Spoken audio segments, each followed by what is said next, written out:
Popular wisdom holds that your average man thinks about the Roman Empire about as often as he refuses to peel an orange for his trend-hungry influencer girlfriend.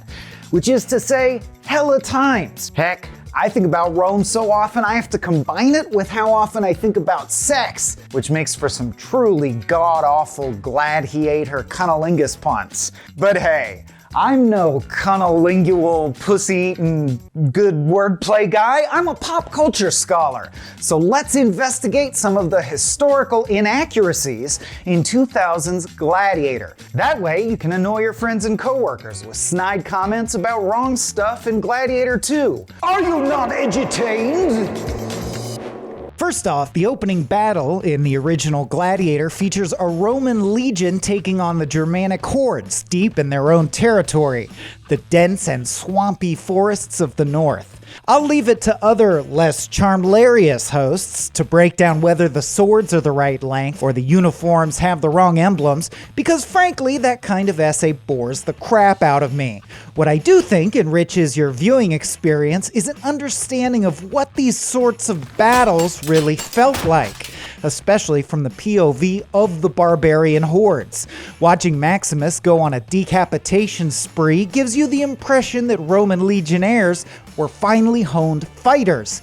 And although that may have been true, it's not the Dungeons & Dragons class most people of the era would slot them into.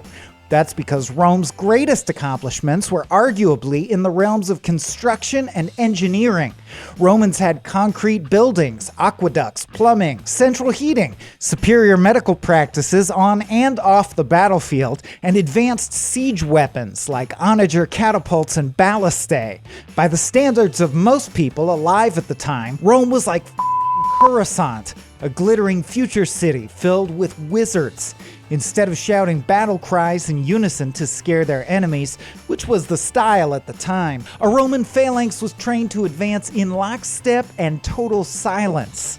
That's some Cobra Kai shit. The point being, when Russell Crowe is enslaved and trucked back to Rome, he really is returning to a bastion of thought and technology, head and shoulders above most of the outside forces in the immediate region.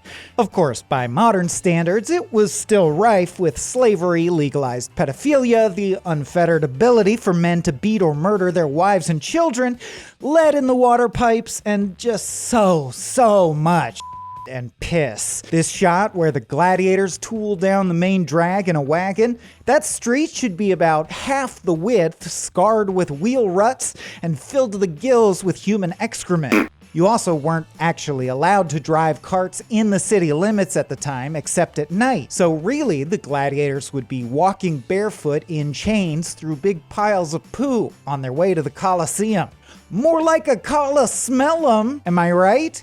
Yes. But that doesn't make the joke defensible. Point is, when you watch Gladiator II, please mentally add a layer of shit everywhere, like most of history. Why do you think Romans wore togas? So you could just go right where you stand, dude. Again, like wizards. And that's Harry Potter canon. J.K. Rowling said it. Look it up. Word to the wise, though, ignore everything else J.K. Rowling says. She's right about wizards magically teleporting poop out of their own butts, but that's it. Everything else, dead wrong. Like Scott Adams wrong. Moving on to a less repugnant figure, let's talk about Joaquin Phoenix as Commodus. He's into his sister, his name means toilet, and he's the Joker, baby. In spite of all of that, the funny thing about Gladiator's depiction of Commodus is that it kind of comes off as pro-Commodus propaganda. Like, if Commodus meant anything to you in terms of real political consequences in your life, this would be the equivalent of that new Reagan movie. You'd be sitting there screaming about the whitewashing of history and whatnot. A brief inventory. In real life, Commodus didn't want to bone his sister, which sounds good, until I add that he didn't want to bone her so hard that he had her exiled and murdered. A lot of folks plotted against old Commie, including his sister, and historians of the time largely consider him to be the worst emperor Rome ever had. If they don't respect me, how can they ever love me? Just like in the movie, he did bravely fight in the arena himself. Well, bravely is a relative term. Because what the movie doesn't quite capture is the fact that all of these bouts were, of course, rigged, and that Commodus believed himself to be the ancient hero Heracles reincarnated. Dude would literally wear a Hercules costume and beat the shit out of slaves with wooden swords while forcing the assembled multitudes to applaud for him. The political elite of the era also considered gladiatorial combat as extremely low-class stuff, on the same level as begging and prostitution, which meant they had to sit there cheering through grit teeth while their crazy boss LARPed and made them watch. It's little wonder they did eventually have Commodus killed, in the bath by his sparring partner, a professional wrestler named Narcissus.